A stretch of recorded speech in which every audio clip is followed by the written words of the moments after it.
Hi, welcome back to my channel Anitha blogs. ఈరోజు పప్పు recipe, ఆకుకూర పప్పు.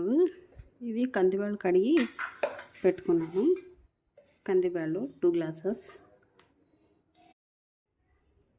పాలకులాకు, మెంతాకు, ఈ ఆకుకూరలు తరిగి కడిగి పెట్టుకున్నాను. ఇప్పుడు ముందు బ్యాళ్ళు కడిగి పెట్టుకోవాలి.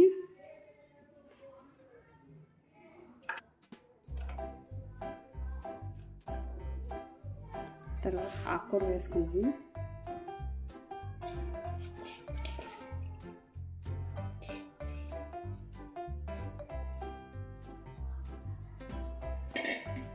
ఇది వెల్లుల్లి రబ్బలు,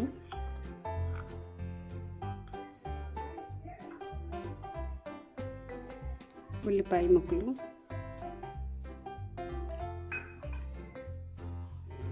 కొంచెమంత జీలకర్ర, పైన పసుపు,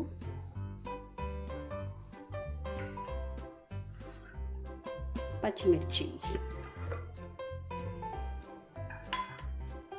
ఒక చిన్న టమాటాలు 4. ఇప్పుడు తగినంత వాటర్ వేసుకొని ఒక 5 విజిల్స్ వచ్చేదాకా పెట్టుకుందాం. వాటర్ వేసుకొని 5 విజిల్స్ వచ్చేదాకా పెట్టుకుందాం. ఉడికిపోయింది. 5 విజిల్స్ వచ్చిన తర్వాత ఇప్పుడు తీసుకొని పప్పు గిత్తతో పప్పు మెదుపుకుందాం. బాగా మెత్తగా రాముకుందాము.